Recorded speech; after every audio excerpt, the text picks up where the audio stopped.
Billionaire Marcus Grady stood at the frost-covered windows of his Carpathian estate's nursery, his silver hair disheveled and his hands trembling as his newborn heir screamed beneath the full moon's merciless gaze. For 17 consecutive nights, every soul within 20 miles had been subjected to the relentless wailing that no amount of wealth, pack healers, or ancient remedies seemed able to stop. Marcus had tried everything. He'd hired specialist after specialist, summoned healers from distant packs, performed rituals passed down through 5 generations of alpha bloodlines, and even commissioned a team of pediatric experts flown in from Geneva. Nothing worked. The estate staff whispered behind closed doors that the baby was cursed, that an alpha heir whose mother died in childbirth could never know peace. Pack members shot him increasingly hostile looks during council meetings, their loyalty fraying with each sleepless night. Even Cain, his most loyal wolf companion, had begun pacing the halls with agitated growls, unable to bear the supernatural resonance of the child's cries. The infant's screams weren't just loud, they were wrong. Glass cracked in their frames. Frost spread across floorboards in impossible patterns. Wolves throughout the forest howled in response, then fell ominously silent. That's when something unthinkable happened. Before we begin, click the subscribe, like this video and tell me in the comment section where you're watching from. Your support helps us bring more wonderful stories, and trust me, you won't want to miss them. Now let's get into the story. When Marcus Grady's heir wouldn't stop crying, he tried everything wealth and power could buy. What he didn't expect was the answer to come from a barefoot orphan girl who shouldn't have even made it past his gates, let alone silence a curse that had stumped every healer in the supernatural world. Through the howling winter storm, past the iron gates that marked the boundary of Grady land, a figure appeared in the snow. A poor orphan girl, no more than 19, her clothes tattered and soaked, stumbled toward the estate with a determination that defied all reason. Without permission, without announcement, Luna pushed through the gate that should have been locked, her bare feet leaving bloody prints in the snow as she followed a sound that called to her like her own name. The guards rushed to intercept her, but before they could reach the girl, she did something that stopped every heartbeat in the mansion. She walked straight to where the baby had been placed alone, crying in a moonlit bassinet by the window, and reached for him with hands that glowed faintly silver. "May I?" she whispered, though no one was close enough to grant permission. Marcus burst into the room, ready to throw this trespasser out himself, but exhaustion and desperation made him freeze. He simply watched, too broken to care about protocol or the danger of allowing a stranger near his heir. The moment Luna's fingers touched the baby's chest, something miraculous happened. The screaming stopped. Complete, absolute silence fell over the entire estate as every pack member, every servant, every wolf held their breath, waiting to see if this impossible quiet would last. Luna was holding the alpha heir with a gentleness that seemed to defy her poverty and youth, her palm resting over his heart while humming a melody that sounded older than the mountains themselves. The baby's eyes, which had been white with supernatural fury for days, slowly dimmed to a soft silver and focused on the girl's tear-streaked face. For the first time since his mother's death, the heir looked calm.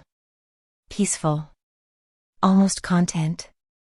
"How did you do?" Marcus whispered, staring at this mysterious girl who had accomplished what the most powerful healers in the supernatural world couldn't achieve. Luna looked up at him, her blue eyes reflecting moonlight. "I heard him crying," she said simply. "I had to answer." Marcus glanced around the room and saw something that made his alpha instincts flare with both alarm and reverence. Every pack member who'd gathered was staring at them, not with hostility anymore, but with something ancient stirring in their eyes. Recognition. Fear. Awe. But what shocked Marcus most was what he noticed about this young woman who had just silenced a cursed alpha heir. The girl's wrist bore a crescent-shaped birthmark that glowed faintly in the moonlight, the exact symbol from the prophecy his grandmother had whispered on her deathbed. Her presence caused Cain to lower his massive head in submission. And there was something in her bearing, despite her poverty and vulnerability, that spoke of power she didn't even know she possessed. "Who are you?" Marcus demanded, his voice filled with wonder and something close to terror. The girl met his gaze with a strength that belied her trembling frame. "My name is Luna. I'm 19 years old. I'm from the collapsed village beyond your woods, and I followed your son's crying because it was the only sound in the world that mattered." Marcus felt his carefully ordered world fracture as he realized that the person who had just saved his heir and possibly his sanity wasn't some powerful witch or noble pack member. She was a starving orphan from the Forbidden Territories, barely surviving in the ruins his family had abandoned decades ago. But as Luna continued to hold his son, who was now making soft, contented sounds for the first time in his short life, Marcus had no idea that this impossible encounter was about to reveal a destiny written in moonlight, prophecy, and blood that would bind all three of them forever. And neither of them knew that what happened next would challenge everything Marcus thought he knew about power, fate, and what it truly means to answer a cry in the darkness. Marcus Grady was the 43-year-old alpha of the Grady pack, heir to a supernatural empire worth over $12 billion that controlled territories stretching from the Carpathians to the Black Sea. He was preparing for the winter solstice summit where the most powerful alphas in Europe would gather to negotiate territorial treaties that could reshape the balance of supernatural power for generations. 3 hours earlier, Luna had been huddled in the ruins of what used to be her family's cottage, trying to ignore the sound that had been haunting her dreams for weeks. The crying. It started as a whisper in the wind 17 nights ago, so faint she'd convinced herself it was her imagination. But each night it grew louder, more insistent, until it felt like the sound was living inside her skull, calling her name in a language she'd never learned but somehow understood. Tonight, under the full moon's unforgiving brightness, the crying became unbearable. Luna pressed her hands against her ears, but it made no difference. The sound didn't come from outside, it resonated from somewhere deeper, pulling at something ancient in her chest. Her crescent-shaped birthmark burned against her wrist, hot enough that she had to plunge it into the snow gathered by her broken window. She'd heard the village elders' warnings her entire life: never go near Grady land. The alphas show no mercy to trespassers. Humans who cross their borders don't come back. But the crying wasn't just sound anymore, it was agony, raw and desperate, and it was demanding that she answer. Luna wrapped herself in the only shawl she owned, its fabric so worn she could see moonlight through the holes. Her feet were bare, her last pair of shoes had fallen apart 2 weeks ago, but she didn't care. She couldn't care about anything except reaching the source of that terrible, beautiful sound. The forest was treacherous in winter. Snow had buried the familiar paths, and branches clawed at her clothes as she stumbled through drifts that came up to her knees. Her feet went numb within minutes, leaving crimson prints behind her, but still she pushed forward. The crying grew louder with each step, morphing from sound into physical sensation, waves of desperation that made her own heart race with borrowed fear. When Luna finally emerged from the tree line, she found herself facing the iron gates of the Grady estate. They were massive, 3 times her height, wrought with symbols that seemed to shift and writhe in the moonlight. The kind of gates that weren't meant to keep people out, they were meant to warn them away.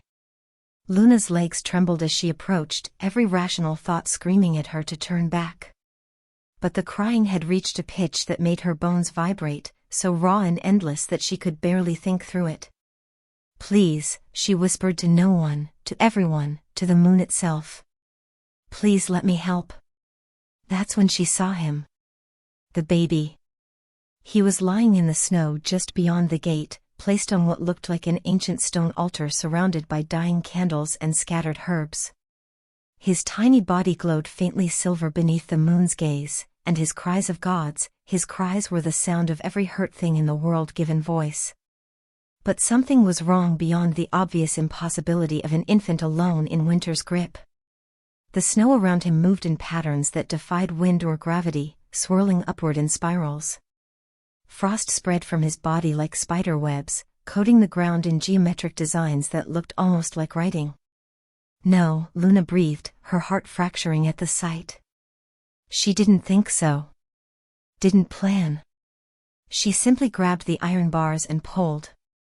The gates shouldn't have moved, they were locked, warded, protected by magic older than her bloodline, but beneath her touch, something shifted.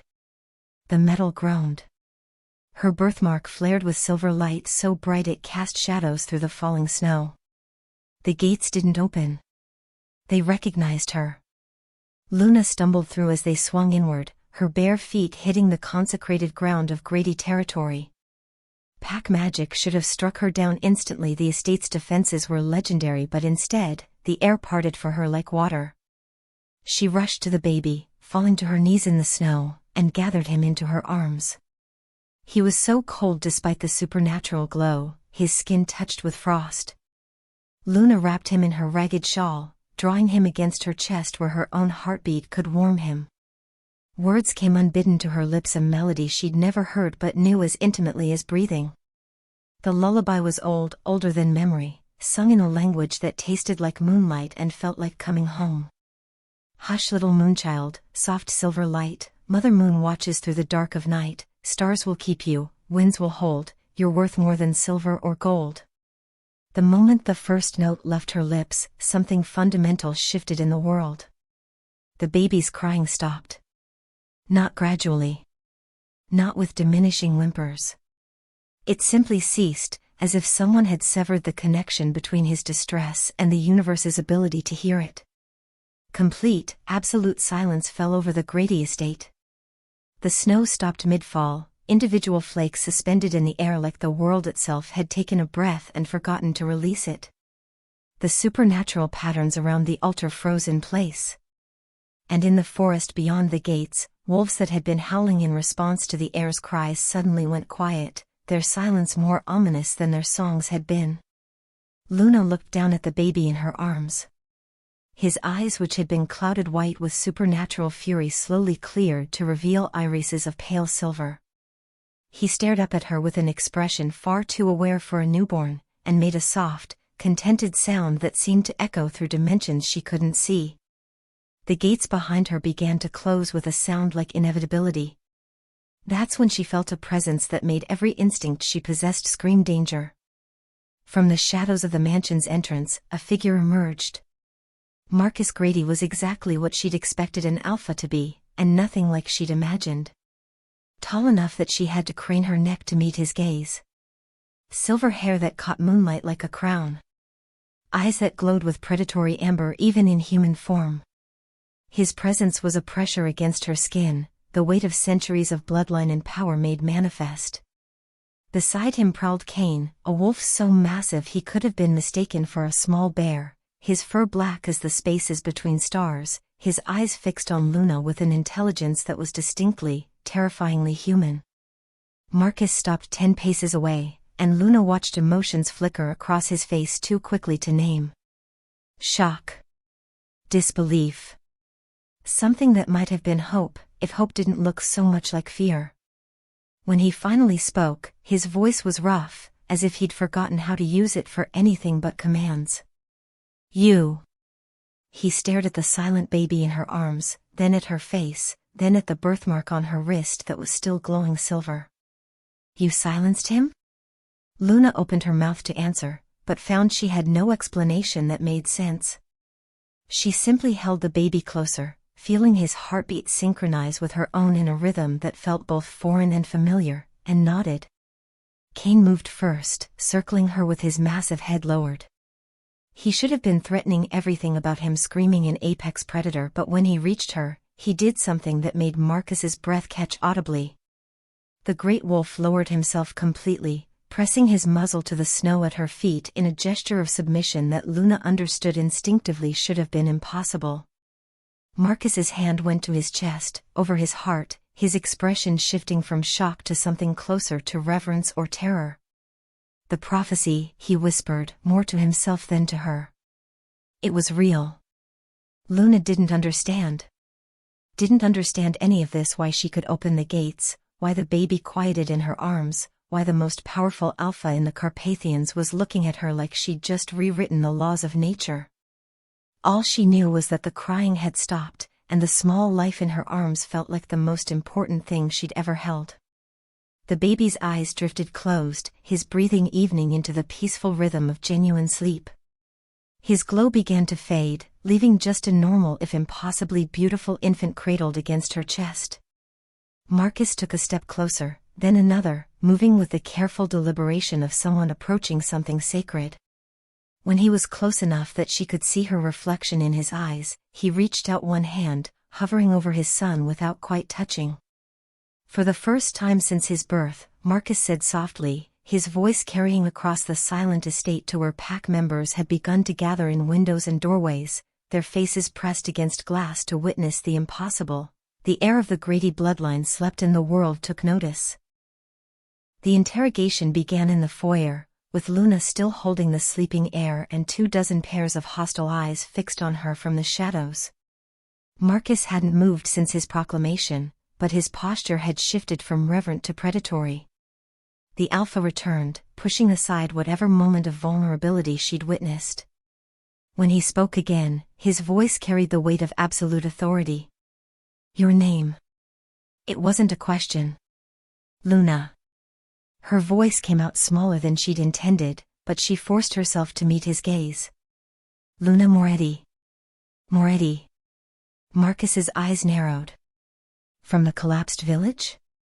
She nodded, acutely aware of how she must look, bare feet bleeding onto his pristine marble floors, her clothes little more than rags held together by desperation, her hair tangled with snow and pine needles. The baby in her arms was wrapped in the finest silk, and the contrast between his luxury and her poverty was so stark it felt obscene. "How did you open the gates?" Marcus took a step closer, and Luna had to fight the urge to retreat. "They're warded against intruders. Protected by magic that's held for 3 centuries. I don't know." Luna looked down at her wrist, where the crescent birthmark had finally stopped glowing. "I just touched them and they opened." "Impossible." The voice came from somewhere to her right, a woman in an expensive suit, her hair pulled back so severely it looked painful. "Sir, she must have used dark magic. Some kind of blood ritual." "She's bleeding on our floors," another voice interrupted, dripping with disgust. "Probably diseased. Get her away from the heir before she contaminates him." Luna's arms tightened protectively around the baby, who stirred but didn't wake. "What did you do to my son?" Marcus's question was deadly quiet. "Nothing. Luna struggled to find words for something that defied explanation. "I heard him crying. For weeks, I heard him crying in my dreams, in my waking hours, until it was the only sound that existed.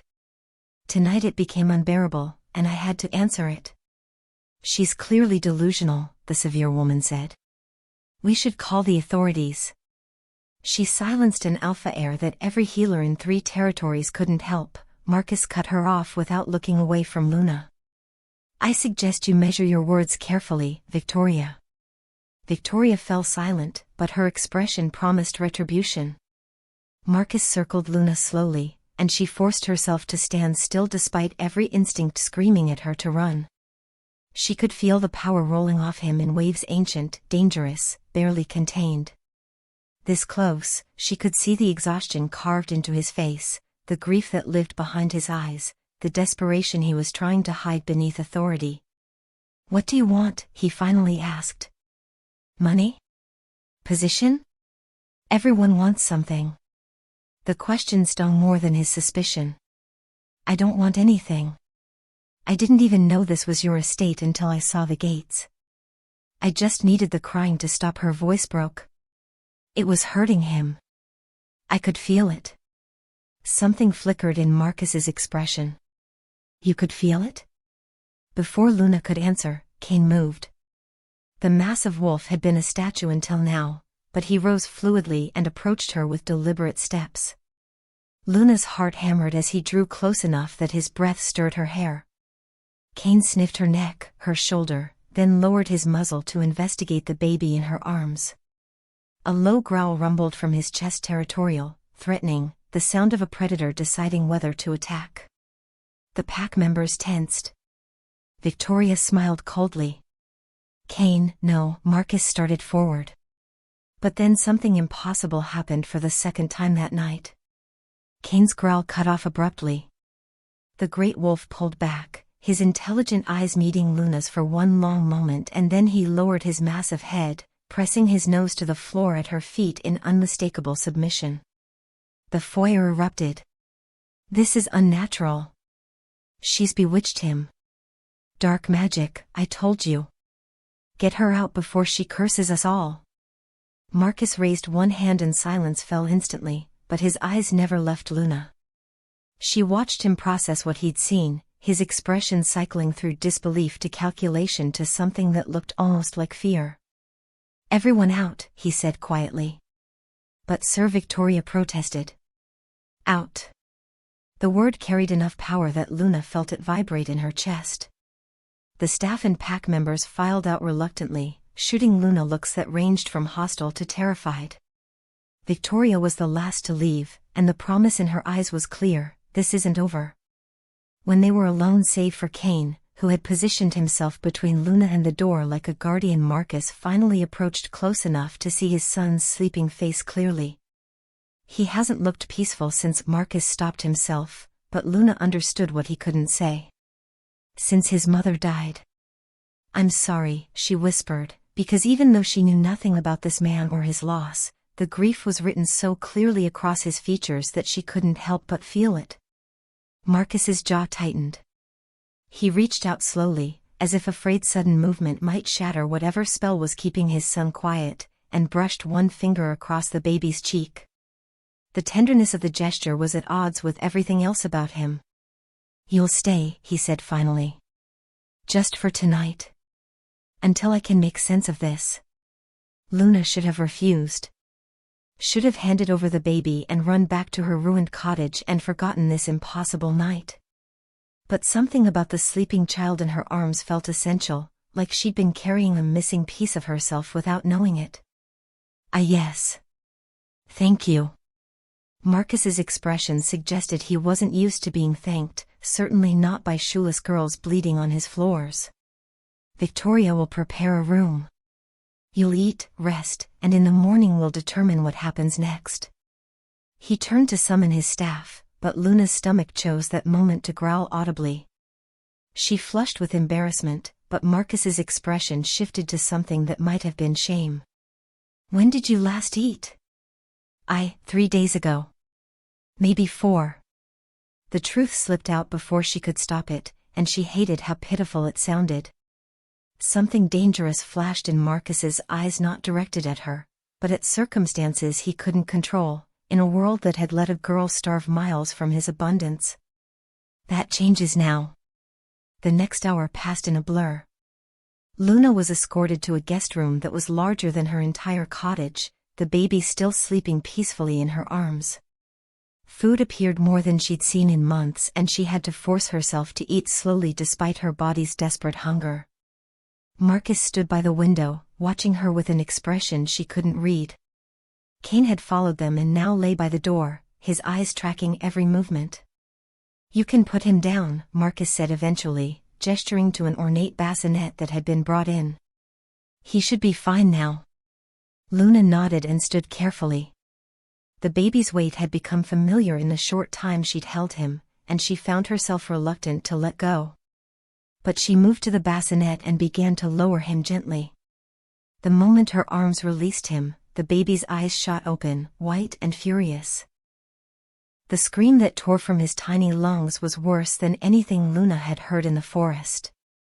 It was pain and rage and something else, something that felt like betrayal. The windows rattled in their frames. The lights flickered. Kane leaped to his feet with a howl of distress. "No, no, no," Luna snatched the baby back up, pressing him against her chest, and immediately his cries subsided to whimpers. Marcus stared, his face pale. "That's not possible." Luna rocked the baby gently, feeling his heartbeat slow against her own. "I'm sorry, I thought." "Try again." Marcus's voice was tight. Slowly. Luna attempted 3 more times to put the baby in the bassinet. Each time, the moment she released him, he screamed with supernatural intensity. And each time she picked him up again, he calmed instantly. By the fourth attempt, Marcus's hands were clenched into fists at his sides, and Luna could see the terrible understanding dawning in his eyes. "You can't leave," he said finally, the words seeming to cost him. "He's bonded to you. Somehow, my son has bonded to you." Luna looked down at the baby, at the tiny alpha heir who was supposed to inherit billions and territories and power beyond her comprehension, and felt the weight of an impossible truth settling over her shoulders. "I don't understand," she whispered. "Neither do I." Marcus moved to the door, his movements controlled but barely. "But you'll stay. Not as a guest. Not as a servant. You'll stay because my son needs you, and I won't have him suffer." He paused in the doorway, his back to her, his voice dropping to something raw and honest. "I don't know who you are, Luna Moretti. I don't understand what you are. But tonight, you did what every healer, every ritual, every desperate prayer couldn't do."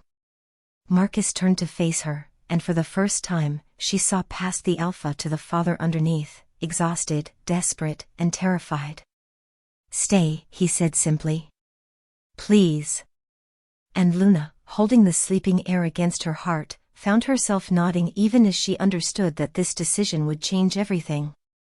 The impossible link between the billionaire alpha and the beggar girl had begun, and neither of them knew how deeply it would bind them both.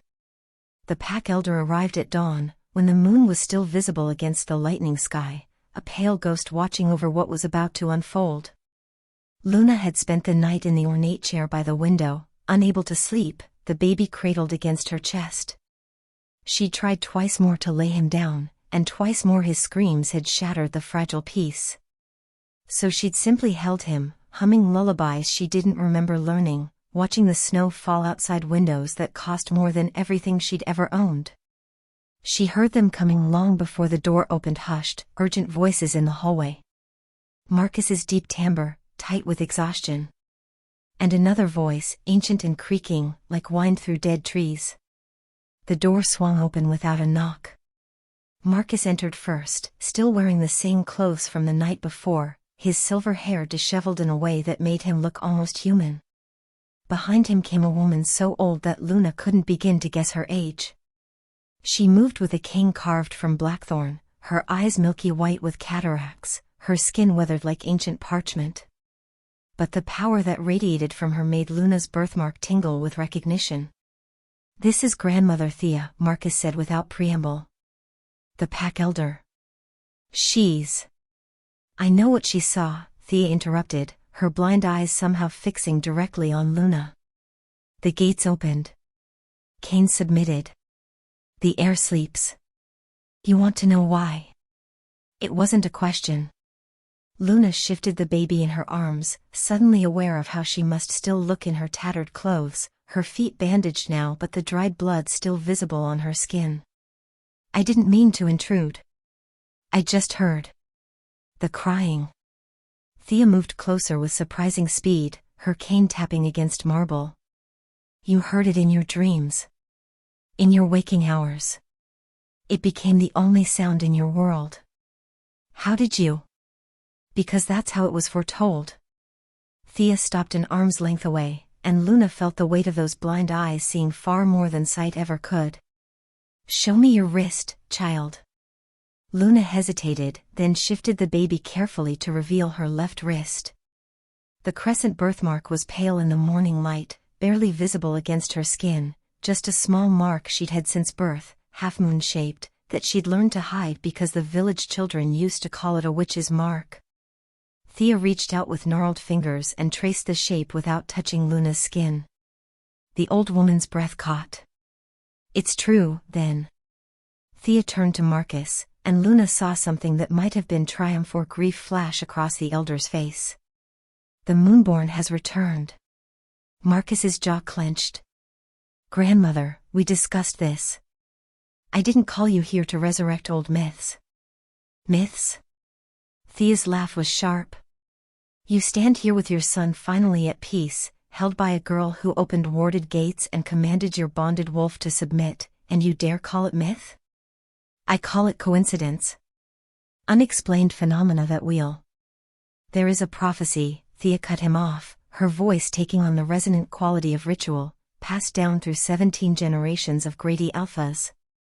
Do you remember it, Marcus? Or have you been too proud to listen to your grandmother's stories? Marcus said nothing, but Luna saw his hands clench. Thea turned back to Luna, and when she spoke, her voice seemed to come from somewhere deeper than her throat, from the earth itself, from the moon watching through the windows. The Alpha Heir will cry until touched by the heart of the Moonborn, the one neither wolf nor human, but chosen. She will bear the moon's mark upon her flesh and open gates that deny all others. She will command beasts without words and calm storms without power. And when she comes, the Heir will know her as the wolves know the moon, by instinct, by necessity, by fate.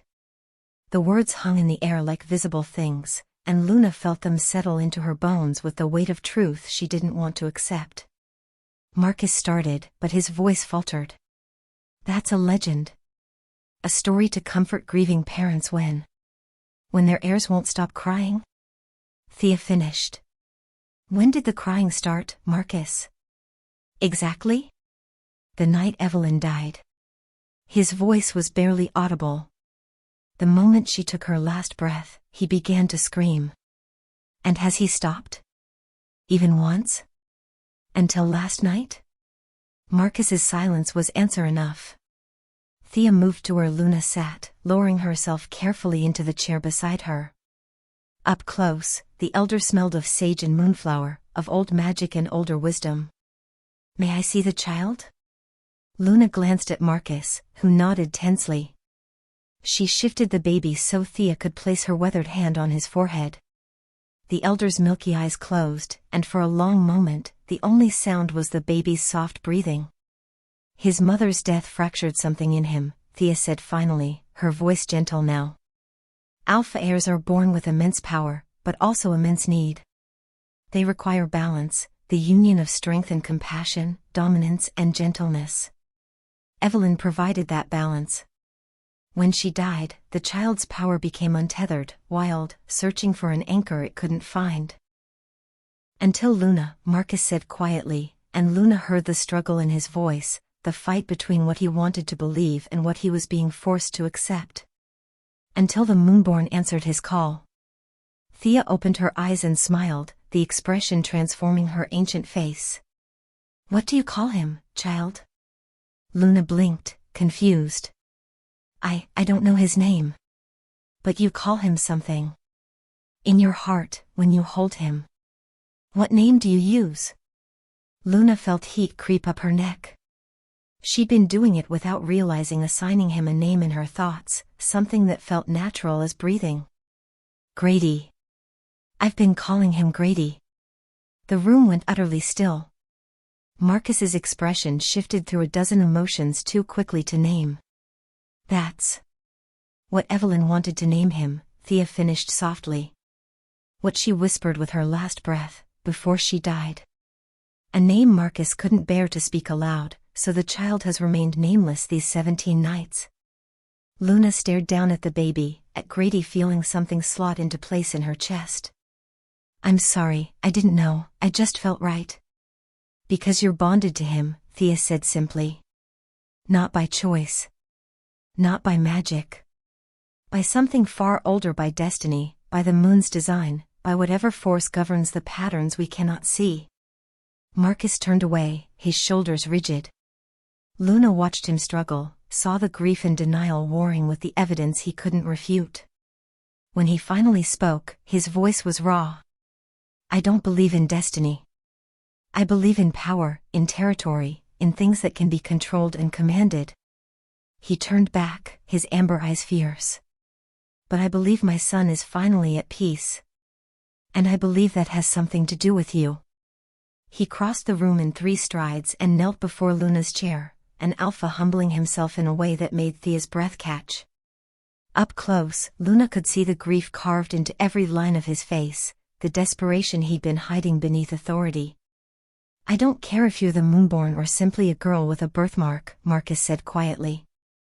I don't care if this is a prophecy or a coincidence. My son stopped crying when you held him. That's the only truth that matters. Luna met his gaze and saw the terrible vulnerability there, a father who would reject every belief he held if it meant keeping his child safe. "But I'm nobody," she whispered. I lived in ruins, I have nothing, I don't even know my own parents." "You have this." Thea placed her hand over Luna's birthmark. "And you have a heart that answers a cry no one else could hear. That makes you more than nobody, child. That makes you essential." Grady stirred in Luna's arms, making the soft cooing sounds that still seemed impossible after nights of screaming. His tiny fist wrapped around Luna's finger with surprising strength, and she felt that pull again, that emotional connection that defied logic or reason. She hadn't chosen this. Hadn't asked to hear the crying, to open the gates, to bond with an alpha heir who was supposed to be as far above her as the moon itself. But looking down at his peaceful face, feeling the rightness of his weight in her arms, Luna found she couldn't imagine letting go. Marcus watched them with an expression that was equal parts wonder and fear. Luna realized he'd been doing it all morning, stealing glances when he thought she wasn't looking, studying the way she held his son, the way Grady's breathing synchronized with hers. "You don't have to believe in prophecy," Thea said, rising with effort. "But you cannot deny what you see, Marcus." The gates recognized her. Cain submitted. "The heir sleeps. And she knew his name before you spoke it." The elder moved toward the door, then paused. "Belief is not required for truth to exist. It simply is." When Thea had gone, Luna and Marcus remained in heavy silence. Outside, the sun had fully risen, burning away the moon's pale ghost. But Luna still felt its pull, still felt the crescent on her wrist humming with something she couldn't name. "I should hate this," Marcus said finally, still kneeling before her chair. "I should hate that my son needs someone I don't know, that prophecy dictates what I cannot control, that a girl from the ruins holds more power over my heir than I do." "Do you?" Luna asked softly. "Hate it?" Marcus looked at his son, at Grady, sleeping peacefully in a stranger's arms, and something in his expression cracked. "No. I hate that it took 17 nights of my son's suffering before the universe sent you. I hate that you were starving in ruins while I had everything. And I hate it." His voice broke. "I hate that I'm grateful, because gratitude means accepting that I failed him and you didn't." Luna felt tears sting her eyes, not for herself, but for this man whose grief was so vast it filled the room like a physical presence. Without thinking, she reached out with her free hand and placed it on Marcus's shoulder. He flinched at the touch, then went very still, as if no one had offered him simple comfort in longer than he could remember. "You didn't fail him," Luna whispered. "You searched for help. You tried everything. That's not failure, that's love." Marcus's hand came up to cover hers, and Luna felt the tremor in his fingers, the carefully controlled alpha finally allowing himself a moment of human weakness. "Then stay," he said, the words somewhere between command and plea. "Not because of prophecy or birthmarks or destiny. Stay because my son needs you. Because he knows you by some instinct I don't understand. Because when you hold him, he remembers what peace feels like." Luna looked down at Grady, at his tiny perfect face, at the way he seemed to glow faintly silver in her arms. She thought about her ruined cottage, her empty life, the loneliness that had defined her existence. And she thought about how, for the first time since she could remember, she felt necessary. "I'll stay," she whispered.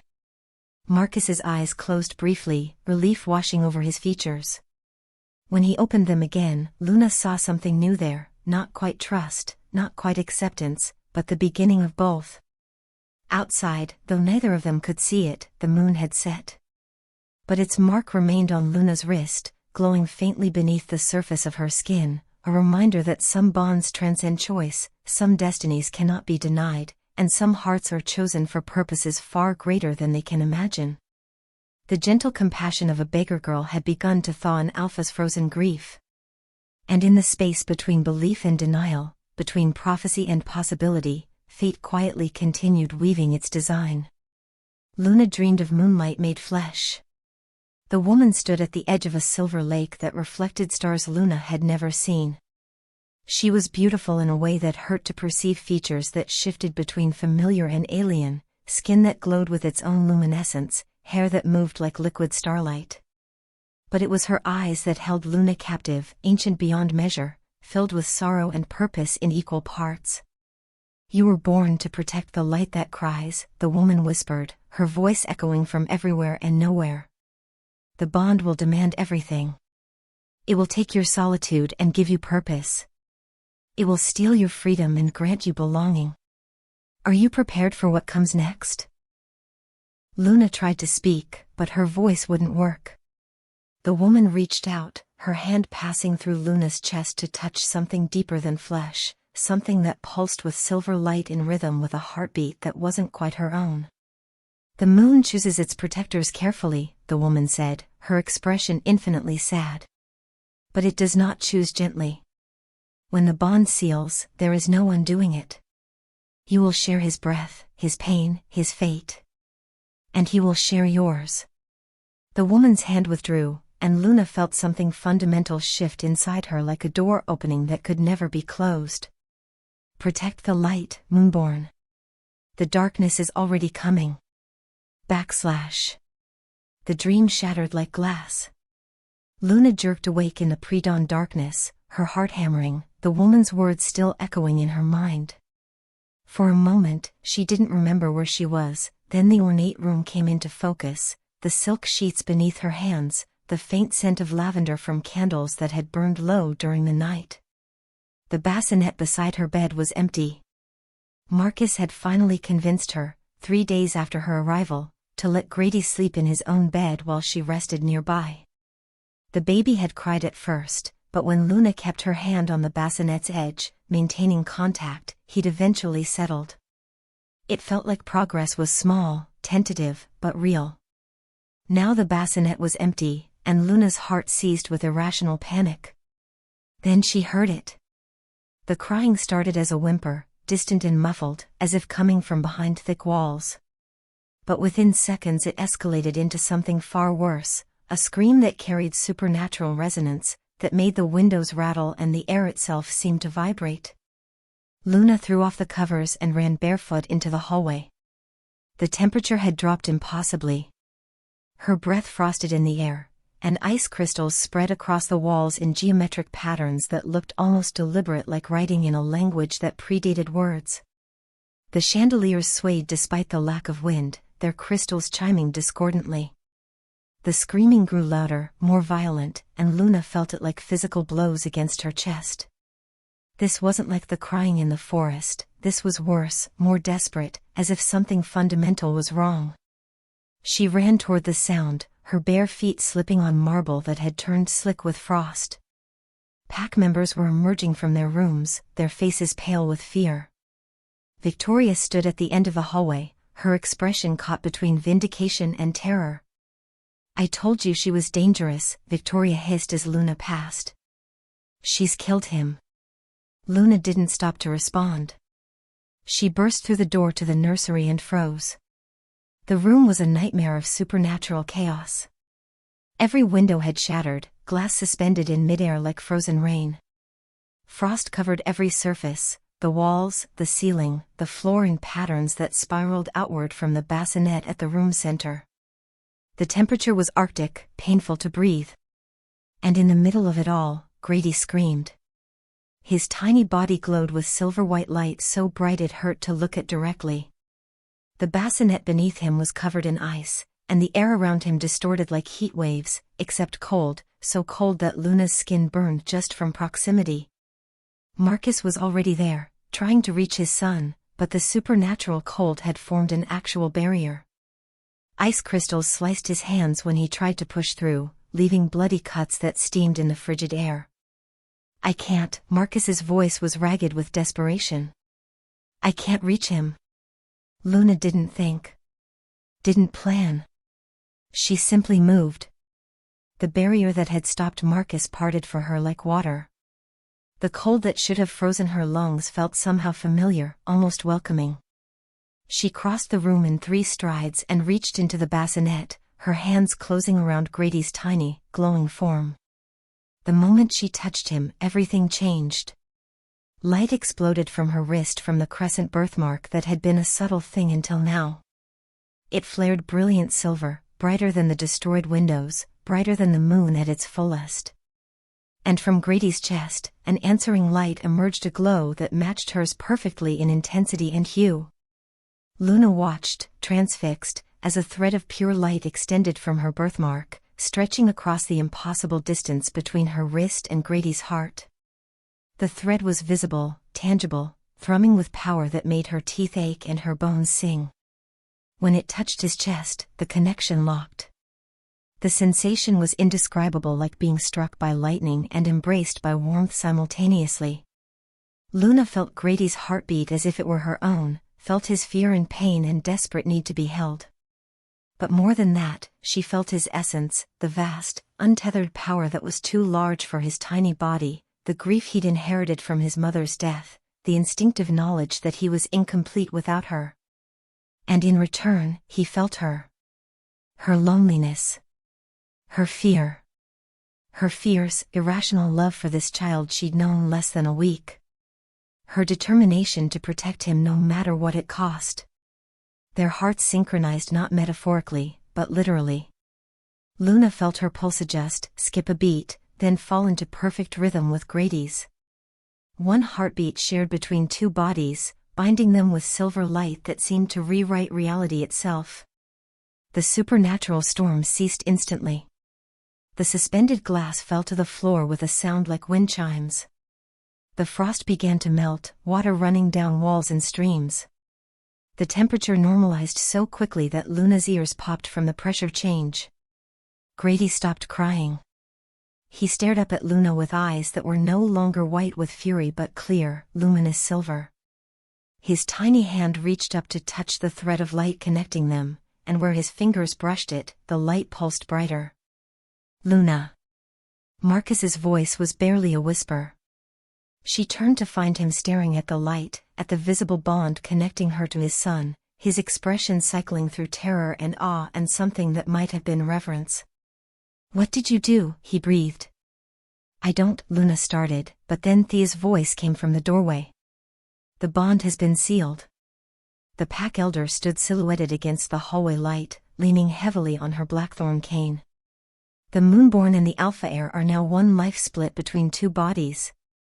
Marcus moved closer, his eyes fixed on the thread of light. "What does that mean?" "It means," Thea said, stepping carefully over broken glass, "that their fates are bound. What affects one affects the other. If she bleeds, he will feel it. If he sickens, she will bear it. And if one dies..." "No." Marcus's voice was sharp with denial. "If one dies," Thea continued inexorably, "the other follows. The bond cannot be broken by anything except death, and death will claim both." Luna felt the words settle over her like a shroud. She looked down at Grady, at his peaceful face, at the light connecting them, a light that was already beginning to fade but never quite disappearing, remaining as a faint shimmer visible only in certain angles. "How long?" Marcus demanded. "How long does she have before?" "Forever." Thea's milky eyes seemed to focus directly on Luna. "The bond is permanent. They will share breath and heartbeat until one of them passes from this world, and then the other will follow within moments. There is no distance that can sever it, no magic that can undo it, no force in this world or the next that can separate them." The silence that followed was absolute. Luna felt the weight of what had just happened crushing down on her. She'd gone from completely alone to bound forever to a child, to an Alpha Heir whose life was fraught with danger she couldn't begin to imagine. Her freedom, her future, her very life was no longer her own. But looking at Grady's face, at the peace there, at the way his tiny fingers wrapped around hers with complete trust, she found she couldn't regret it. Marcus sank to his knees among the broken glass, his hands covering his face. Luna heard the sound he was trying to suppress, something between a sob and a laugh, grief and relief tangled so thoroughly they were indistinguishable. "I've bound you to him," Marcus said finally, his voice muffled. to a life of danger, of pack politics, of threats you can't even imagine. You were free, and now? I was never free, Luna interrupted quietly. I was alone. There's a difference. Marcus looked up at her, and she saw the grief written across his features, grief for what he'd cost her, grief for his wife, grief for all the choices that had led to this impossible moment. I'm terrified, he admitted, the alpha mask completely gone. Terrified that I've doomed you both. Terrified that binding you to him means I'll lose you both. Terrified, his voice broke. That fate is crueler than I ever imagined. Luna shifted Grady in her arms, feeling the bond hum between them like a living thing. Or kinder than you thought possible. Thea moved to the broken window, looking out at the sky where the moon was still visible despite the approaching dawn. The bond will stabilize his power. He will no longer lose control as he did tonight. But it also means Luna can never leave, never be far from him for long without both of them suffering. Their lives are no longer their own, they belong to each other, and to the moon that chose them. Marcus stood slowly, glass crunching under his feet. He approached Luna carefully, as if she were something precious and fragile which, she supposed, she was now. His heir's life depended on hers. He looked at the bond, at the faint shimmer of light, then at his son's peaceful face. When his eyes met Luna's, she saw a vow forming there, silent, terrible, absolute. I will protect you both, he said, the words carrying the weight of an alpha's promise. Whatever threatens you, threatens him. Whatever threatens him, threatens you. And I will let nothing harm either of you. Luna felt tears slip down her cheeks, not from fear, but from the overwhelming reality of what had just happened. She was no longer the orphan girl from the ruins. She was the Moonborn, bound to an alpha heir, her fate sealed by forces older than nations. I don't know how to be what he needs, she whispered. Marcus reached out slowly and placed his hand over hers where it rested on Grady's chest, over the place where the bond originated. Neither did I. But we'll learn together. Outside, the moon finally set, surrendering the sky to dawn. But Luna felt its presence still, felt its choice reverberating through the bond that now defined her existence.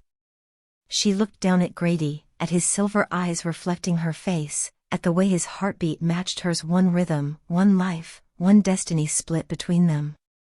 And despite everything, the fear, the loss of freedom, the weight of prophecy, she felt something she'd never experienced before. She felt chosen. Needed. Essential. Under the watching moon, Thea said softly, as if narrating something already written, the alpha's heir and the beggar girl became one heartbeat. And in the space where their lives met and merged, fate sealed its design with silver light that would shine until the day they both ceased to breathe together, as they were always meant to be. The Pack Council assembled 3 nights after the bond sealed, and their fury was palpable even through the mansion's thick walls. Luna sat in the nursery with Grady sleeping peacefully in her arms, trying to ignore the raised voices echoing from the great hall below. But supernatural hearing was apparently one of the many things the bond had granted her or cursed her with, because every word carried to her with crystal clarity. She's a threat to the entire pack. That was Victoria, her voice sharp with righteous anger. An outsider, a human, bonded to our future alpha. It's unnatural. It's dangerous. She saved the heir's life. Marcus's voice was controlled, but Luna heard the tension underneath. That should count for something. She cursed him. Another voice, Roth, Marcus's second-in-command, whom Luna had only seen from a distance. The child was fine until she arrived. Now he's bound to a girl from the ruins, a nobody with no bloodline, no power, no worth. Careful, Marcus's words were deadly quiet. You're speaking about the person my son is bonded to. Exactly. Roth's voice rose. Don't you see, Marcus? This bond is a weakness. Anyone who wants to destroy your heir now has a perfect target, a defenseless human girl with no training, no protection, no way to defend herself. They kill her, they kill him. She's a liability we cannot afford. Luna felt ice spread through her veins. She looked down at Grady, at his peaceful sleeping face, and realized with terrible clarity that Roth was right. The prophecy started, but Victoria cut them off with a bitter laugh. The prophecy is a convenient excuse for this girl to worm her way into the Grady bloodline. Moonborn, it's a fairy tale. Look at her barefoot, starving, covered in village dirt. That's who the moon supposedly chose? Or did she use dark magic to create a false bond, to trap our heir, to position herself? Enough. Marcus's voice carried alpha command now, the kind that made pack members submit instinctively. You will not speak of her that way in my home. Your home? Roth's voice was dangerous now. Or have you forgotten this estate belongs to the pack? That you lead at our consent? That we have the right to challenge decisions that endanger us all? The silence that followed was suffocating. Are you challenging me, Roth? Marcus asked, each word carefully measured. I'm asking you to choose. Roth's footsteps echoed, he was pacing, agitated. The girl or the pack? Your son or your people?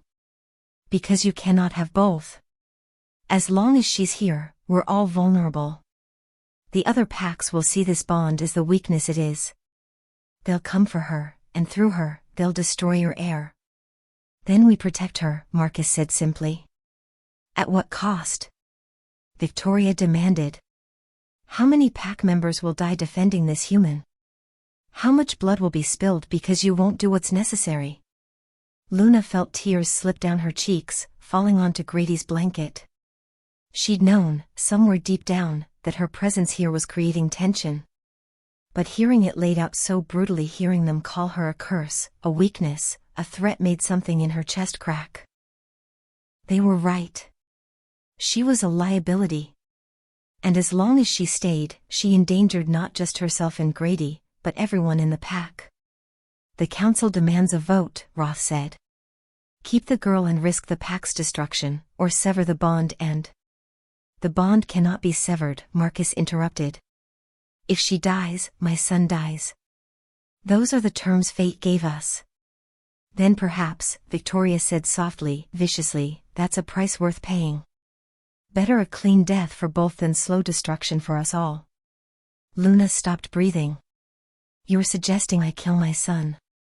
Marcus's voice was barely above a whisper, but it carried more menace than any shout. I'm suggesting you put the pack first, as an alpha should. As your father would have. As Evelyn would have wanted. The sound of something shattering cut her off, glass or furniture, Luna couldn't tell. But Marcus's roar echoed through the entire mansion, primal and full of barely contained violence.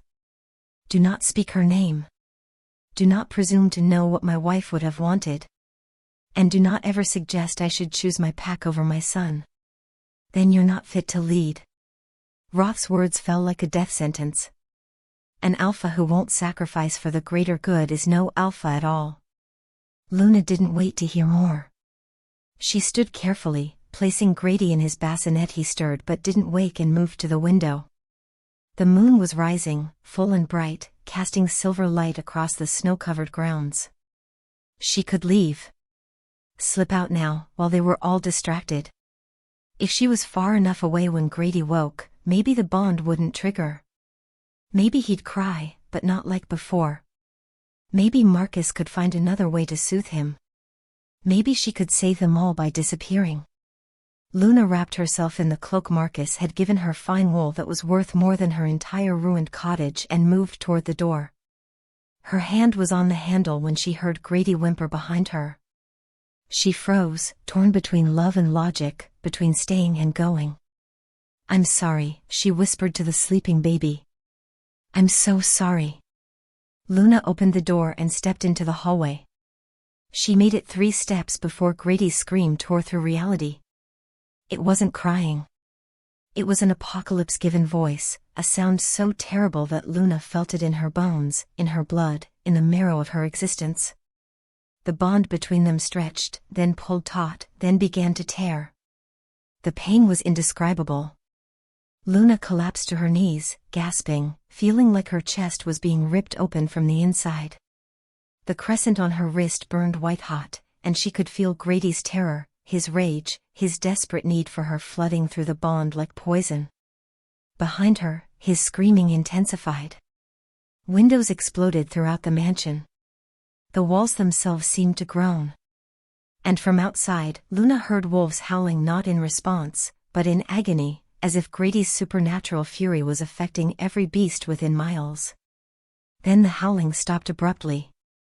Through her pain, Luna heard bodies hitting the ground with heavy thuds that suggested the wolves had collapsed, overcome by the air's power. The air turned electric, crackling with energy that made Luna's hair stand on end. Frost spread from the nursery like a living thing, racing down the hallway toward her, covering everything it touched. "Luna." Marcus's voice, desperate and commanding. "Whatever you're doing, stop." But Luna was already moving, crawling back toward the nursery on hands and knees, every cell in her body screaming to return to Grady. The bond wasn't just connecting them, it was demanding proximity, punishing distance with pain that transcended physical. She burst through the nursery door and lunged for the bassinet. The moment her hands touched Grady, the screaming stopped. The pain vanished. The supernatural storm ceased as if it had never been. Luna pulled him against her chest, shaking with reaction, tears streaming down her face. I'm sorry, she whispered into his soft hair. "I won't leave again. I promise. I won't leave." Grady's tiny fist clenched in her shirt, and through the bond, she felt his relief and his fear that she might try again. "I won't," she promised. "Never again." When Luna looked up, she found the entire pack council crowded in the doorway, staring at her with expressions ranging from fear to fury to reluctant understanding. Marcus stood at the front, his face pale, his hands clenched so tightly his knuckles were white. Behind them, pack members were helping each other stand wolves who'd shifted back to human form, looking dazed and frightened. Kane pushed through the crowd, his massive form moving protectively to Luna's side, and pressed his nose against her arm in a gesture of reassurance. "You tried to leave." Marcus's voice was flat, emotionless in a way that suggested too much emotion held barely in check. Luna nodded, unable to speak past the lump in her throat. "And my son nearly brought down the entire estate." Marcus moved into the room slowly, his eyes never leaving hers. Every wolf within 5 miles collapsed. The foundations cracked. "And you," he stopped in front of her, and Luna saw the terror there. "You were in pain. I felt it through the alpha bond with my pack. What you felt, they felt. What my son demanded, reality obeyed." He turned to face the council, and when he spoke, his voice carried absolute authority. "This is what happens when she tries to leave. This is the power my son wields when separated from his bonds. So let me be perfectly clear." Marcus's eyes glowed amber, alpha to his core. "She stays. She is under my protection and, more importantly, under the heir's protection. Any threat to her is a threat to him. Any move against her will be answered with the full force of the Grady bloodline." "Marcus," Roth started, but Marcus cut him off with a gesture. "I am Alpha. I have listened to your concerns. I have considered your fears. And I have made my decision." Marcus's gaze swept across every face in the doorway. "Luna stays. Not as a prisoner. Not as a liability. But as the Moonborn, bonded to my heir, essential to his survival and ours. Anyone who cannot accept this is free to leave the pack." The silence was suffocating. "This is madness," Victoria whispered, but there was less venom in her voice now. She'd felt the power too, seeing what happened when the bond was strained. "This is reality," Marcus corrected. "A reality we didn't choose, but one we must accept. My son is bonded to Luna. That bond kept him alive when nothing else could. And that bond will destroy us all if we try to break it." Roth stepped forward, his expression dark. "You're making a mistake, Marcus. One we'll all pay for. Perhaps." Marcus didn't back down. "But it's my mistake to make. As Alpha, I claim responsibility for this decision and all its consequences. Then your blood be on your own head, Roth said quietly, when the other packs come calling. When they realize our greatest weakness wears a human face. He turned and left, several pack members following. Luna watched them go, her heart heavy with the knowledge that she'd created this divide, this rift that might never heal. When only the loyalists remained, Marcus knelt beside her chair. I'm sorry, he said softly. I'm sorry they made you feel you had to leave. I'm sorry this burden has fallen on you. I endangered everyone.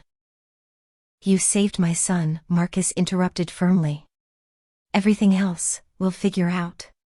Together. Luna looked down at Grady, who had finally drifted back to sleep, then at Cain, who pressed closer against her legs. The great wolf had chosen her, just as the moon had. Just as fate had. I don't know how to be what he needs, she whispered. Then we'll teach you. Marcus stood and offered his hand. The packways, our traditions, how to defend yourself. You won't be helpless, Luna. I won't allow it. Over the following days, Luna began to learn. Marcus assigned her tutors pack members loyal enough to see past her human origins.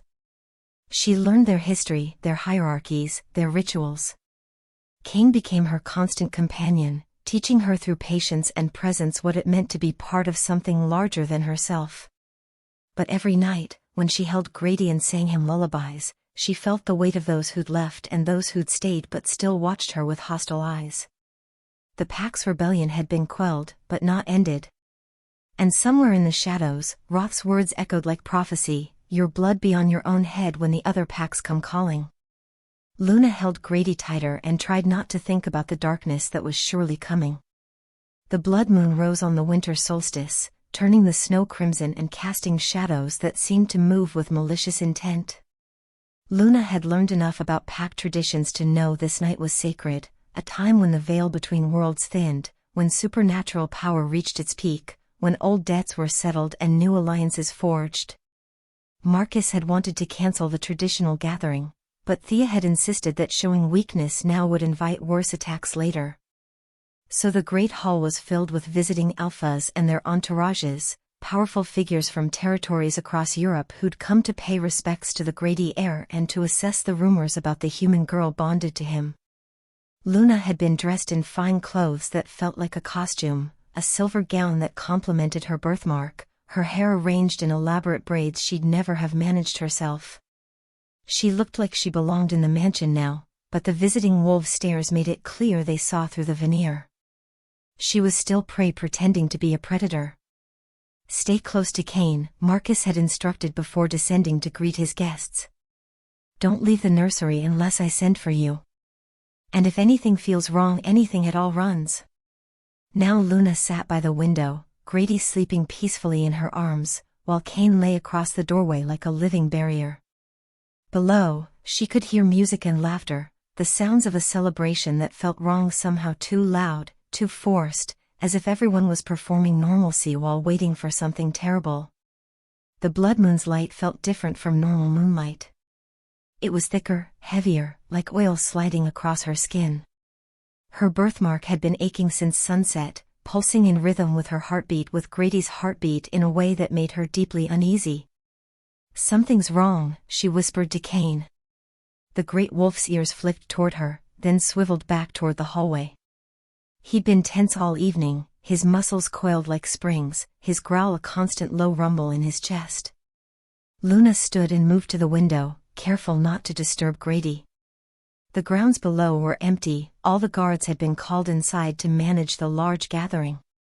The forest beyond looked darker than usual, the trees casting shadows that seemed to reach toward the mansion with grasping fingers.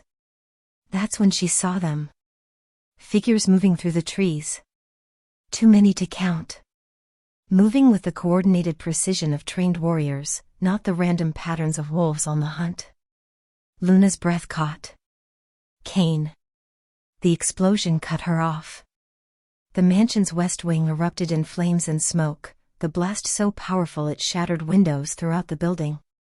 Screams rose from below, supernatural roars of rage mixing with very human cries of pain. The attack had begun. Luna clutched Grady to her chest as he woke crying, his distress immediate and piercing. Through the bond, she felt his fear and beneath it, an awareness that shouldn't exist in an infant. He knew they were in danger. Cain leaped to his feet, positioning himself between Luna and the door. His growl turned feral, primal, the sound of a predator prepared to kill. The door burst open. But it wasn't attackers, it was Marcus, blood streaming from a gash across his temple, his clothes torn, his eyes wild with desperation. "They're here for him," he gasped, stumbling into the room. "Roth, he betrayed us. He's let them in. They wanted to," he coughed, and Luna saw blood on his lips. "They want to kill you both. The rival alphas see the bond as an abomination. They want to eliminate it before Grady comes of age." Luna felt ice spread through her veins. "How many?" "Too many." Marcus moved to the window, his movements pained. "I can hold them off, but you need to run. Take the servants' passage to the east woods. There's a safe house 3 miles north. If you can reach it." The sound of boots thundering up the stairs cut him off. "Go!" Marcus roared, shifting mid-motion. His human form dissolved into something massive and silver-furred, an alpha wolf that dwarfed even Cain. "Now!" Luna didn't argue. She ran for the hidden panel Marcus had shown her days ago, Cain at her heels. Behind her, she heard Marcus's snarl, then the sounds of combat, flesh tearing, bones cracking, supernatural fury unleashed. The servants' passage was narrow and dark, lit only by the blood moon's crimson glow through occasional arrow slits. Luna ran with Grady clutched to her chest, his cries muffled against her shoulder, her bare feet silent on cold stone. She could hear the pursuit behind them, not Marcus's attackers, but others who'd known about this passage. Roth had planned well. Cain suddenly stopped, his massive body blocking her path. He sniffed the air ahead, then growled a warning. Luna heard them before she saw them. Voices in the passage ahead. They were trapped between two forces, caught in a corridor with nowhere to hide. "The window," she whispered, spotting one of the arrow slits. It was narrow, barely wide enough for her to squeeze through, but it was their only chance. Luna pushed Grady through first, into the snow-covered roof below, then forced herself after him. The stone scraped her arms raw, but she didn't care. Cain leaped through the window after her with impossible grace, landing silently beside them. They were on a lower section of roof, exposed to the blood moon's full glare. Below lay the east woods, and between them and freedom, a 15-foot drop to frozen ground. Luna heard the attackers burst through both ends of the corridor behind her. She had seconds, maybe less. She jumped. The landing drove the air from her lungs, but she kept Grady protected against her chest, rolling to absorb the impact. Cain landed beside her, already moving, herding her toward the tree line. They ran. Luna's fine dress tore on branches, her bare feet left bloody prints in the snow, but she didn't slow. Grady's cries had stopped, he was eerily silent now, as if he understood that noise meant death. Behind them, she heard shouts. Pursuit. The sounds of wolves giving chase. Cain stayed close, sometimes ahead to clear the path, sometimes behind to guard their rear. The bond between Luna and the great wolf had strengthened over the past weeks, and now she could almost feel his thoughts, his fierce determination to protect, his rage at the betrayal, his readiness to die for them.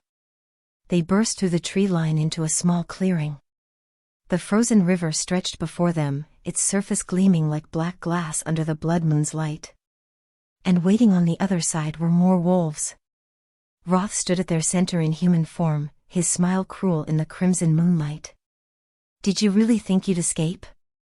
Does Marcus's protection mean anything tonight?" Luna backed toward the river's edge, Cain positioning himself between them and the attackers. She counted at least 8 wolves, all of them larger than Cain, all of them with eyes that glowed with supernatural hunger. "The bond dies tonight," Roth continued, moving closer. And with it, the greedy heir. The other alphas have agreed an heir bonded to a human is no heir at all. Better to start fresh, to let Marcus try again with a stronger mate, a proper supernatural bloodline. Marcus will kill you for this, Luna said, her voice steadier than she felt. Roth laughed. Marcus is busy dying in his great hall. My associates are quite thorough. By morning, the greedy pack will need new leadership and I'll be happy to provide it. The wolves began to circle, closing in. Kane's growl intensified, but Luna could feel his fear through their connection. He was strong, but not strong enough to fight 8 enemies alone. They were going to die here. Luna looked down at Grady, at his silver eyes watching her with that impossible awareness. Through the bond, she felt his trust absolute, unwavering, despite everything. He believed she would save him. She had to try. The wolves lunged as one, a coordinated attack meant to overwhelm Kane and reach Luna before she could react.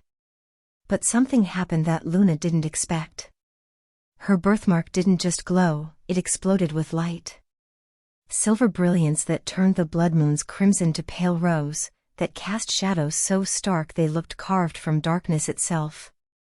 The light shot up her arm, across her chest, and down to where she held Grady, connecting them visibly, obviously, with power that made the air itself crackle. And with that power came knowledge. Instinct. Command. Luna looked at Kane, and when she spoke, her voice carried harmonics that shouldn't have been possible from a human throat. The voice of the moon made manifest, ancient and absolute. Protect. The single word resonated through reality itself. Kane transformed. Not physically, he was already in wolf form, but something in his essence shifted. His eyes blazed silver instead of their normal amber. His size seemed to increase, shadows lengthening around him until he looked less like a wolf and more like the primal concept of predation given flesh. He moved with speed that defied physics, tearing into the attacking wolves with savage precision. Blood sprayed across pristine snow, turning it black under the blood moon's light. Screams both wolf and human echoed through the forest. Roth's confidence evaporated. He backed away, eyes wide with terror. That's not possible. She's human, she can't command. But Luna wasn't listening. She stood in the center of carnage, holding Grady, her birthmark blazing with light that banished shadows, while Kane systematically destroyed every threat. It was over in less than a minute. 8 wolves lay dead or dying in the snow. Roth had fled, crashing through the forest like prey running from an apex predator. Kane stood among the bodies, his silver-blazed eyes fixed on the tree line, daring anyone else to approach. Then, as suddenly as it had come, the power faded. Luna's birthmark dimmed to its normal faint glow. Kane's eyes returned to amber. The supernatural pressure that had filled the clearing dissipated like morning mist. Luna collapsed to her knees, exhausted beyond measure. Kane moved to her side immediately, pressing against her for support, and she leaned into his warmth gratefully. Grady made a soft sound, not quite crying, not quite cooing. Through the bond, Luna felt his emotions, relief, safety, and something that felt almost like pride. I know, she whispered to him, her voice raw. We're okay. We're safe now. The blood moon began its descent toward the horizon, its crimson light fading to pale pink. Dawn was coming, assuming they lived to see it. Luna forced herself to stand, Kane steadying her with his massive body. They needed to reach the safe house Marcus had mentioned, needed to find out if he'd survived, needed to. A howl split the night.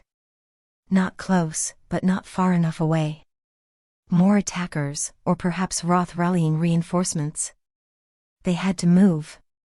Luna stumbled forward, following instinct more than memory, Kane guiding her through trees that all looked the same in the dying moonlight.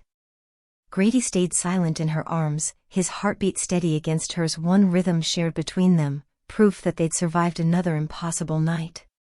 Behind them, the evidence of Luna's power lay in the snow, 8 bodies, testament to what happened when the Moonborn was threatened, when the bond demanded protection, when love and desperation merged into something that transcended human limitations. In the silver silence that followed, only the baby's heartbeat and the girl's whispered lullaby remained. Luna found the safe house just as dawn threatened the eastern horizon, a small stone cottage hidden so deep in the woods that even the blood moon's light hadn't reached it.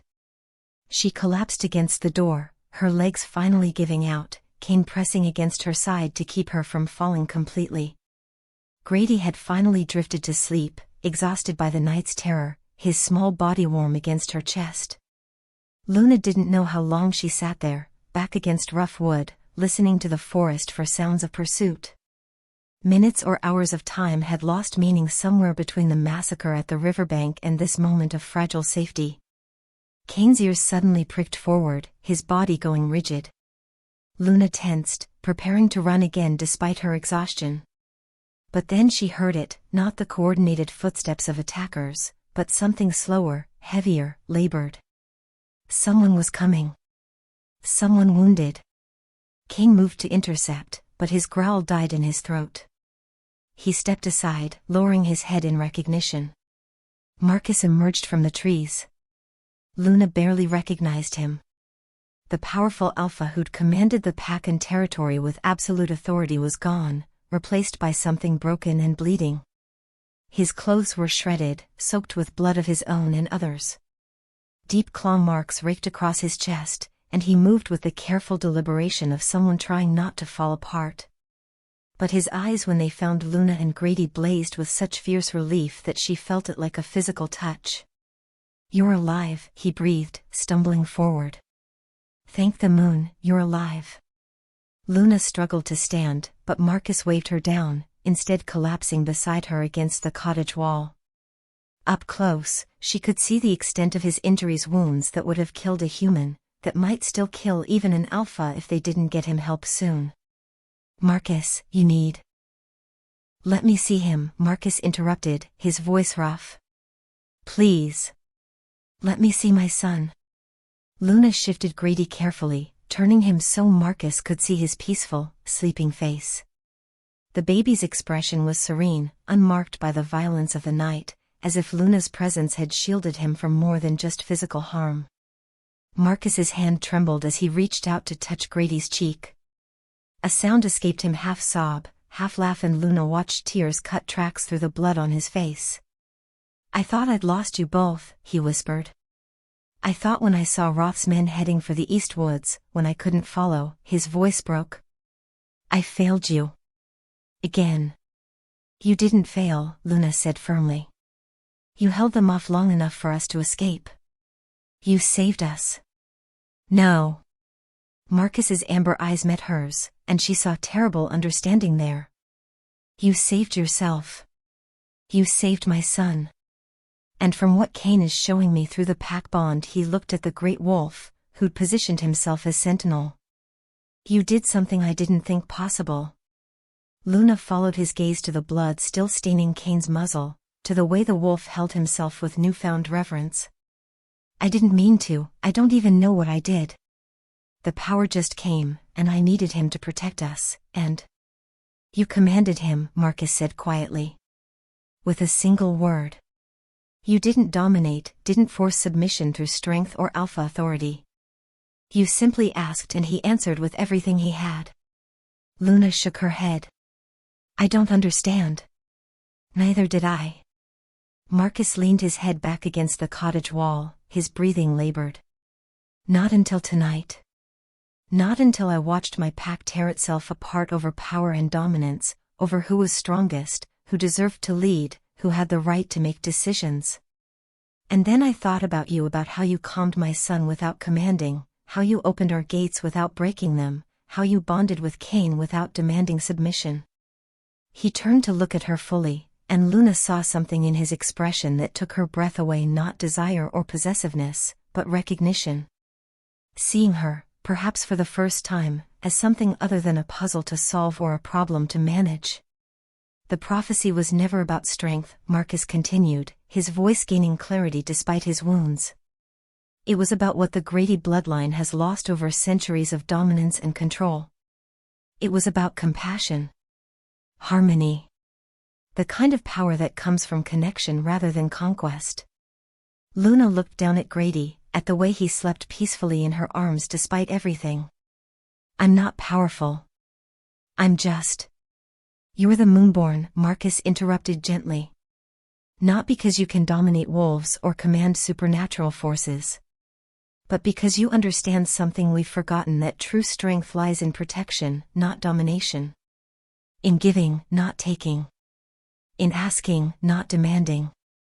He shifted with obvious pain, then did something that made Luna's breath catch. Marcus Grady, alpha of one of the most powerful supernatural territories in Europe, slid down until he was kneeling in the blood-soaked snow before her. "Marcus, don't." "From this night forward," he said, his voice carrying the weight of ritual despite his weakness, "you are the heir's guardian. Not by my command, but by your choice. Not because prophecy demands it, but because you've proven worthy of it." His eyes blazed with amber light, and Luna felt something shift in the air around them, pack magic responding to an alpha's declaration. "You are my son's protector. My pack's heart. The balance we've been missing since before I was born." Marcus placed his hand over his chest, over his heart. "I pledge myself to your protection as you've pledged yourself to his. Where you go, my power follows. Where you stand, my pack defends. And anyone who threatens you." His voice dropped to a growl that promised violence. "Answers to me." Luna felt tears streaming down her face. "I don't deserve." "You deserve everything," Marcus said fiercely. "You answered a cry no one else could hear. You stayed when anyone with sense would have run. You bonded yourself to my son knowing it meant losing your freedom, your life, everything you were. And tonight," his voice cracked. "Tonight you saved him when I couldn't." Movement at the tree line made them both tense, but it wasn't attackers. Pack members emerged from the forest, those who'd survived the Blood Moon assault, those who'd remained loyal to Marcus, and some who'd fled but now returned. They looked battered and exhausted, marked by battle, but their eyes were clear. Victoria was among them, her severe expression softened by something that might have been shame. Thea supported her, the pack elder's blind eyes somehow still seeing everything that mattered. They approached slowly, reverently, until they formed a semicircle around Luna, Marcus, and the sleeping Heir. "We saw what happened at the river," Victoria said quietly. "Cain showed us through the pack bond. The light. The command. The protection." She knelt in the snow, following Marcus's lead. "I was wrong about you. We were all wrong." One by one, the pack members knelt. Luna watched, overwhelmed, as wolves and humans alike bowed before her, not in submission, but in recognition. In acceptance. "The Moonborn has proven herself," Thea announced, her voice carrying despite her age. "She has protected the Heir with power born of love, not dominance. She has commanded without conquering. She has saved without destroying." And in doing so, the elder raised her face toward the sky, where the blood moon had finally set. "She has restored what we lost." The first rays of true dawn broke through the trees, and with them came the full moon's pale ghost still visible against the lightning sky, watching over what was about to unfold. Marcus took Luna's free hand, the one not cradling Grady. "Will you accept this? The burden and the honor?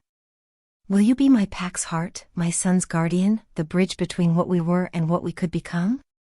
Luna looked at Grady, at his peaceful sleeping face. She looked at Cain, who'd risked everything to protect them. She looked at the pack members kneeling in the snow, at Victoria's transformed expression, at Thea's knowing smile. She thought about the ruined cottage she'd left behind, the loneliness that had defined her existence, the emptiness that had filled her days. And she thought about how, in just weeks, she'd gone from having nothing to being essential to being seen, valued, protected, and loved. "Yes," she whispered. "Yes, I accept." The moment the word left her lips, moonlight blazed through the dawn, impossible, beautiful, defying the laws of nature. It wrapped around Luna like a blessing, connecting her to Marcus, to the pack, to something far older than any of them. The light settled into her birthmark, which flared one final time before dimming to a gentle, constant glow. And from Grady's chest, an answering light pulsed, the bond between them visible, acknowledged, sealed not just by fate but by pack acceptance. Marcus leaned forward, his forehead touching hers in a gesture of profound respect. "Thank you," he breathed. "For saving him. For saving us all." Grady chose that moment to wake. His eyes opened slowly, and Luna held her breath. They'd been white with fury, then clear silver with the bond.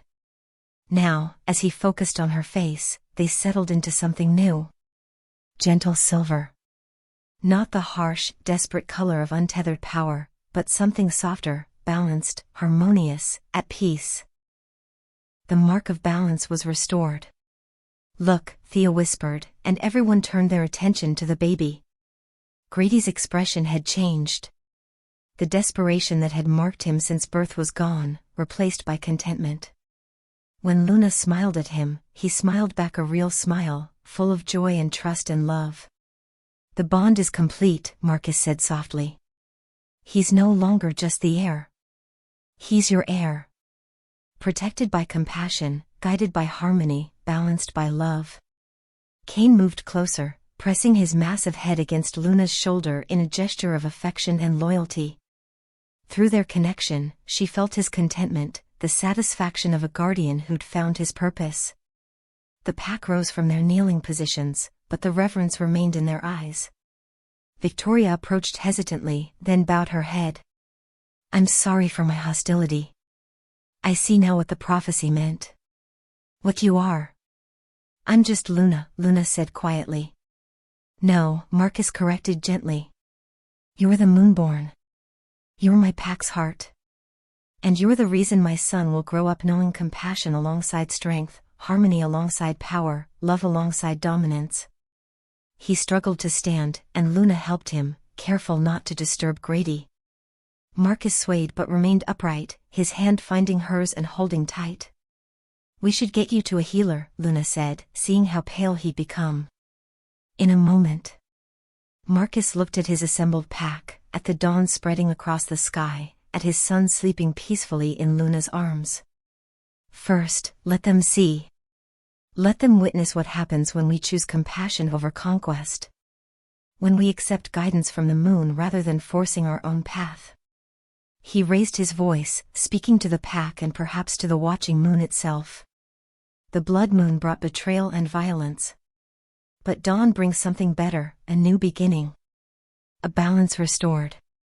An alpha heir protected by love rather than dominated by fear." Marcus squeezed Luna's hand, his amber eyes meeting her blue ones with profound respect. "Welcome to the Grady pack, Luna Moretti. Welcome home." And as the sun fully rose, burning away the last traces of the blood moon's crimson light, Luna felt something she'd never experienced before. She felt like she belonged.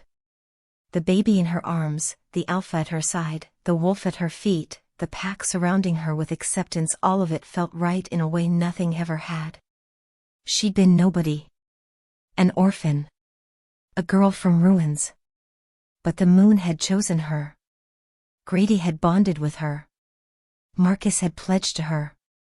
And the pack had accepted her. She was the Moonborn. The heir's guardian. The pack's heart. She was home.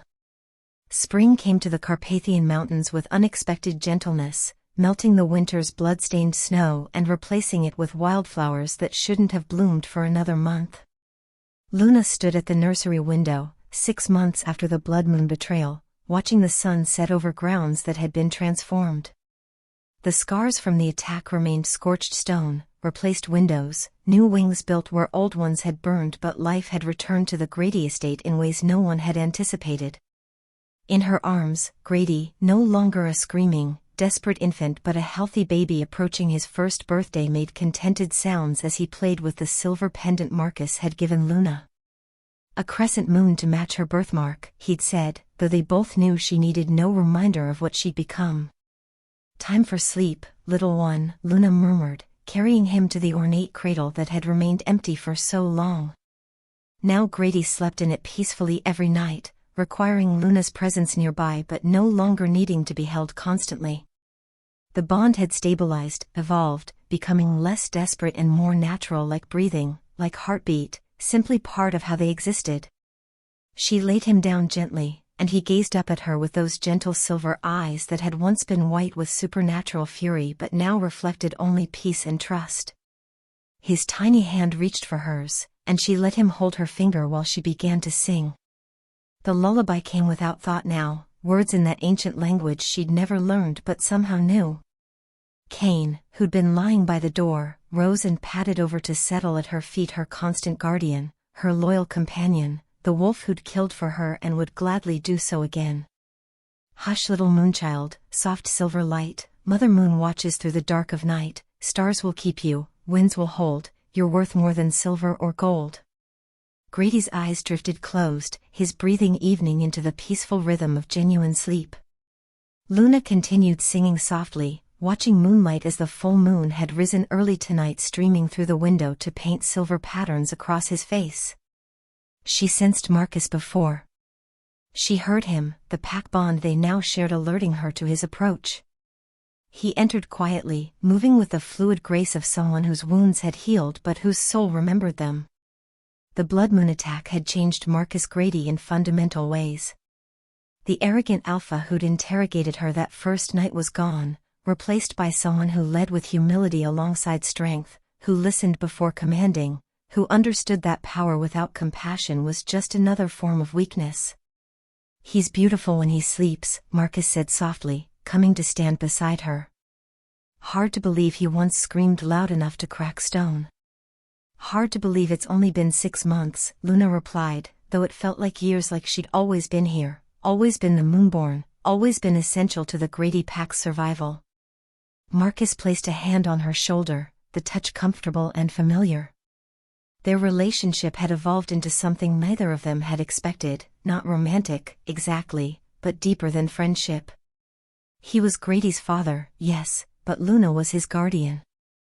They were partners in raising the heir, bound by shared purpose and mutual respect that had grown from crisis into something unshakable.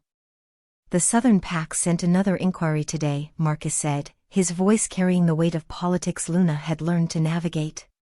They want to meet you. To see if the rumors are true. Luna knew what rumors he meant. They'd spread across the supernatural world like wildfire after the blood moon stories of a human girl who commanded wolves, who bore the moon's mark, who'd bonded with an alpha heir and brought peace where violence had failed. Some called her a miracle. Others called her a threat. All of them wanted to see her for themselves. What did you tell them? That the Moonborn doesn't perform for curious alphas, Marcus said with a slight smile. That if they want to meet you, they'll do so on our terms, in our territory, with proper respect. Luna turned to look at him, seeing the pride in his expression. You've gotten protective. Your pack, Marcus said simply. My pack's heart, as I declared. And I protect what's mine. The possessiveness in his voice should have bothered her, but Luna understood it for what it was, not ownership, but belonging. She was his to protect because she'd chosen to be, because the bond she shared with his son made her family in ways that transcended blood. Victoria reported that the last of Roth's conspirators have been dealt with, Marcus continued, his expression darkening. The rival alphas who supported the attack have paid appropriate reparations. It's over. But Luna heard the uncertainty in his voice. You don't believe that? Marcus was quiet for a long moment, watching his son sleep. Roth escaped. We tracked him to the Eastern Territories, but then the trail went cold. And intelligence suggests he's been meeting with powers we don't fully understand, old families, ancient bloodlines that haven't involved themselves in pack politics for centuries. Luna felt a chill that had nothing to do with temperature. Why would they care about us? Because of you, Marcus said bluntly. Because the Moonborn is supposed to be a legend, not reality. Because your existence suggests that other prophecies, other old powers, might also be waking. And some of those old powers, he hesitated. Some of them remember when the Moonborn walked the earth before. And they remember what came after. What came after? Luna asked, though part of her wasn't sure she wanted to know. Darkness, Marcus said quietly. According to the oldest texts Thea has found, the Moonborn appears when balance is threatened. She restores harmony, yes, but her appearance also signals that something is coming. Something that requires the moon's intervention. Luna looked down at Grady, at his peaceful sleeping face, and felt the bond between them pulse with gentle light. So I'm not just his guardian. I'm a warning. Or a weapon, Marcus said, then immediately softened. I'm sorry. That came out wrong. You're not. It's okay, Luna. Interrupted. I know what I am. What I might need to be. She touched her birthmark, feeling its constant warmth. The moon didn't choose me to be comfortable. It chose me to protect. Whatever's coming, I'll be ready. Marcus's hand found hers, squeezing gently. We'll be ready. You're not alone in this, Luna. You have me, the pack, Kane, Grady. A howl cut through the night, distant but urgent. Then another, and another, until the entire forest seemed to echo with wolves calling warnings. Kane leaped to his feet, his hackles raised, a growl rumbling deep in his chest. Grady stirred in his cradle but didn't wake, protected by Luna's presence and the bond's stability. Marcus moved to the window, his eyes glowing amber as he accessed the pack network. Scouts report movement at the northern border. Unknown wolves, not from any pack we recognize. They're not attacking, just watching. Watching us? Luna asked, joining him at the window. Watching you, Marcus corrected. They've been there since sunset, just beyond our territory markers. Waiting. Luna felt her birthmark flare with heat, pulsing in rhythm with her heartbeat. Through the bond, she sensed Grady's awareness even in sleep. He responded to her distress, his power stirring protectively. Should we go out there? She asked. Not tonight, Marcus said firmly. Not until we know what they want. But Luna turned to face her fully, his expression serious. This is just the beginning. Word of your existence has spread. The supernatural world knows the Moonborn has returned, that she's raising the alpha heir of the Grady bloodline. Some will seek alliance. Others will seek to test you. And some will seek to destroy me, Luna finished. I know. She returned to Grady's cradle, reaching down to touch his soft hair. He made a contented sound, his tiny hand finding hers even in sleep, and Luna felt the bond between them settle into calm certainty. 6 months ago, she'd been nobody. A starving orphan living in ruins, hearing cries that drove her to the edge of madness. Now she was the Moonborn, guardian to an alpha heir, heart of a pack that spanned territories across Europe.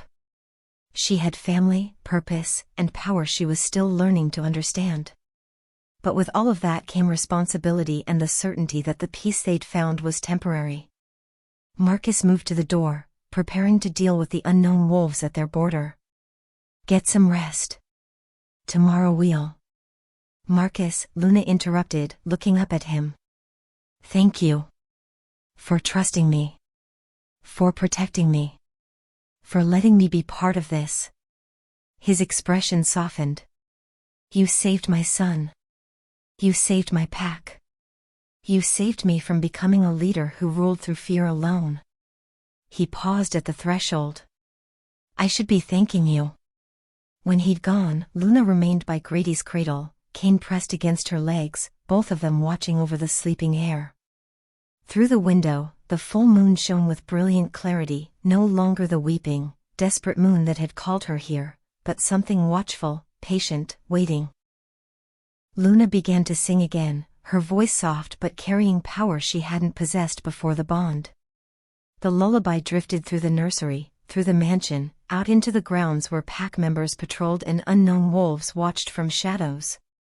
Sleep now, brave one, moon's chosen light. Tomorrow brings challenges, but you'll be all right. For I am here, forever bound, your guardian, your shield, your solid ground. As she sang, Luna felt something shift in the night air, a presence vast and ancient, neither malevolent nor benign, simply waiting. Watching. Preparing. She looked up at the moon, at its pale, perfect face, and understood with sudden clarity that her journey had only just begun. The bond had formed. The pack had accepted her. Grady had been saved. But the darkness the prophecy spoke of, the reason the moon had chosen her, had called her from ruins to destiny. That darkness was still out there. Growing. Gathering strength. And when it came, it would test everything she'd become. Luna's hand moved to her birthmark, feeling its warmth pulse with promise and warning both. She thought about the girl she'd been, lonely, starving, invisible. And she thought about the woman she was becoming, the Moonborn, the guardian, the one who'd answered a cry when no one else could. "I'm ready," she whispered to the moon, to fate, to whatever ancient forces had orchestrated this impossible destiny. "Whatever's coming, I'm ready." Grady stirred in his sleep, and through the bond, Luna felt his response, not alone. Together. She smiled, tears stinging her eyes. Together, she agreed. Kane pressed closer, his warmth a reminder that she had allies, family, and pack. Marcus would stand with her. The pack would fight for her. And little Grady with his gentle silver eyes would grow strong under her protection, and would become the alpha he was meant to be. But first, they had to survive what was coming. Luna looked back at the moon one final time, seeing its light reflected in her birthmark, in Grady's sleeping face, in Kane's watchful eyes. The moon had wept when Grady was born, its tears calling her across impossible distances to answer an heir's desperate cry. Now it simply watched, patient, knowing, eternal. And in its silver light, Luna felt the weight of prophecy settling over her shoulders like a mantle. She was the unthinkable girl who'd calmed a cursed heir. The nobody who'd become essential. The human who commanded wolves and bore the moon's mark. She was the Moonborn. And somewhere in the darkness beyond their borders, something ancient and hungry had taken notice. Luna tightened her grip on Grady's cradle, feeling the bond between them pulse with shared strength. Kane's growl rumbled softly, a promise of protection.